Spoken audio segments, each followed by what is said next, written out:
Je vais vous montrer comment j'ouvre une noix de coco. Donc d'abord, on peut prendre un couteau ou un tournevis, ça peut être plus pratique que bien sûr vous avez lavé juste avant. Donc à ce niveau, on a 3 trous et il y en a un qui va s'ouvrir facilement.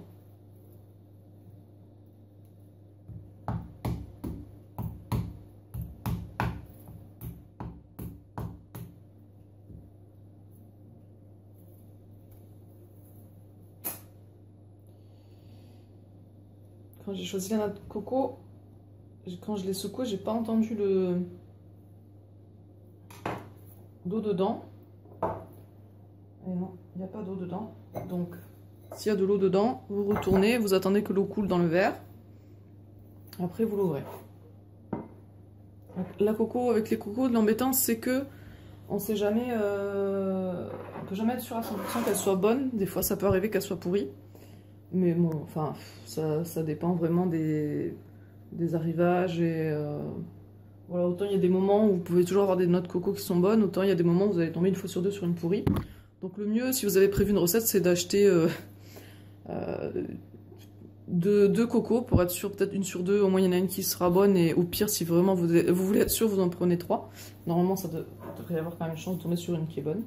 Sinon, gardez votre ticket et puis faites-vous rembourser, parce que 3 noix de coco pourries, quand même, c'est pas normal. Donc ensuite, moi je vous montre ma méthode, il existe plusieurs méthodes. On a des traits qui partent comme ça, on a 3 traits. Donc je vais taper un coup sec. Idéalement, vous pouvez tenir avec un chiffon ou un gant pour pas, si vous avez peur de vous faire mal aux mains, aux doigts.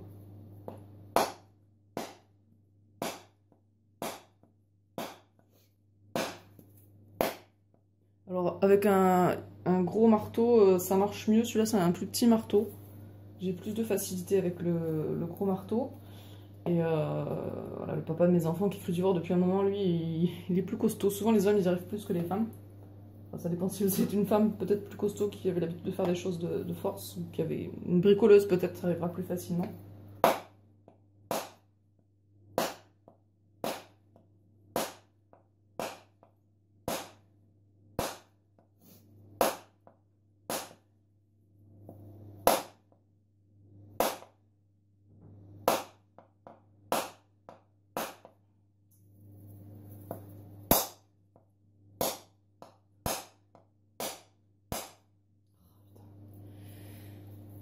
Alors, enfin, je sais pas, des fois j'arrive bien, des fois non. Si vous cassez, vous avez un bon marteau et que vous faites un bon coup sec, ça va fendre la coco en deux, dans ce sens-là.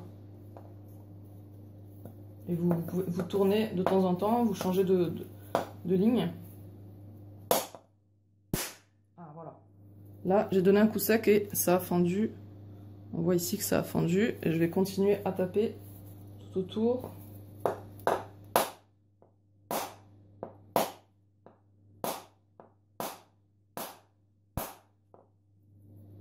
Ça a du mal à prendre. Voilà, après, il vaut mieux avoir un gant ou un chiffon en dessous parce que ça pince après, une fois que la coquille est fendue. Si on la retourne, après ça pince la main. Bon, sinon, il faut la tenir correctement. Sinon, une technique simple, c'est de mettre la coco, si vous avez du béton à côté de chez vous et si vous n'avez pas trop de voisins que ça peut embêter, vous mettez la coco dans un chiffon et vous tapez sur un sol de béton, sur du béton. Là, avec cette technique du béton, taper sur du béton, ça casse la coco un peu dans tous les sens là. On arrive à une coco qui est fendue en deux. Tiens, ça alors, c'est la première fois que j'ai une coco comme ça. D'habitude, la coco suit bien la coquille. C'est trop drôle d'habitude. Ça ouvre la coco en deux, bah du coup là, c'est juste la coquille. Ah si, c'est un peu, on voit que la coco est un peu ouverte ici.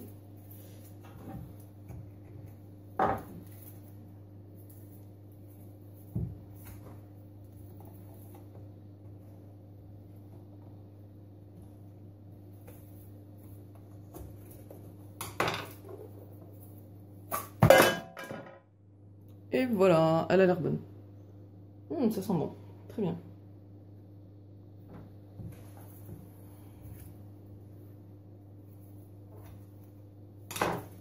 Donc après, vous pouvez utiliser un couteau pour décoller la noix de coco de la coquille.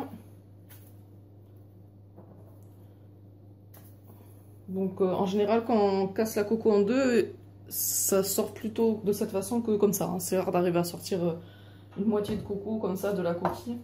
Voilà, plutôt avec un couteau.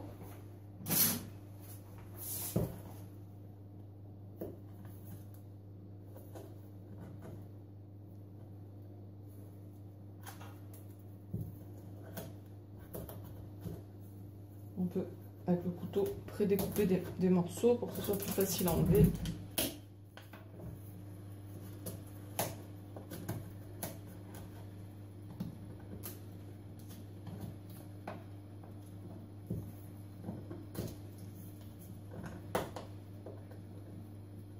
Alors, il y a des fois, il y a des morceaux qui sont plus faciles à enlever que d'autres. Surtout quand on arrive vers le milieu, souvent ça devient un peu plus difficile. Faites attention à vos doigts quand même. Moi, j'ai l'habitude. Plus ou moins l'habitude, hein. Je fais pas ça non plus tous les jours, mais bon. Depuis le temps que j'ai commencé à ouvrir des noix de coco. Oh là là, ouais, celui du milieu il veut pas trop sortir. C'est toujours le plus difficile. Il faudrait casser la coquille. C'est un peu plus difficile là.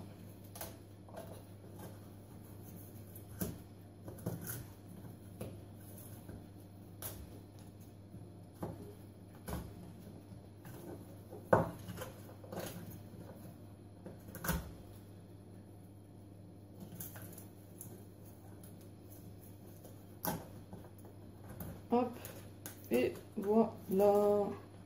Il me reste un tout petit bout. Oup. Voilà.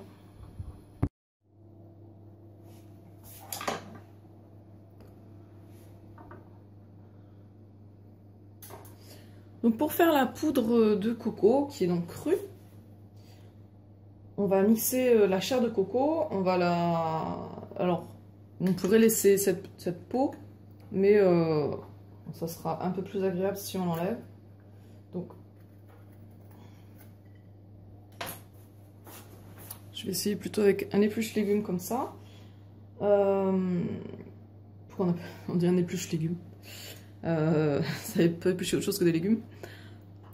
Le manche est parti, je sais plus, je crois que ça, il est tombé, ça s'est cassé, ou je sais plus trop, mais ça m'empêche pas, je peux l'utiliser d'une autre manière, du coup je l'utilise comme ça. Et ouais, avec cet éplucheur, c'est plus facile.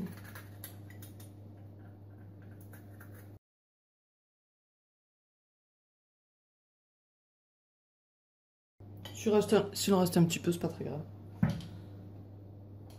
Déjà coupé.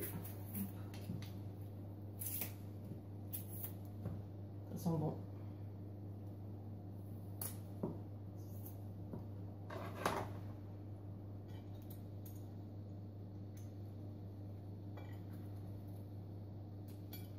Alors c'est plus pratique, effectivement, vous voyez, d'éplucher des morceaux de coco qui sont gros, plutôt qu'après faire petit bout par petit bout.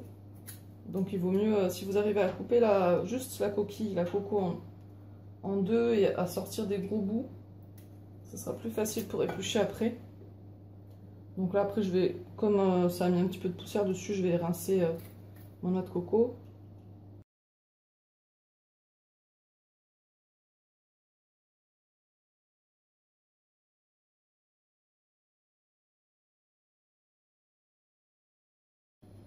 Bon là les petits bouts, je n'ai pas trop envie de les éplucher.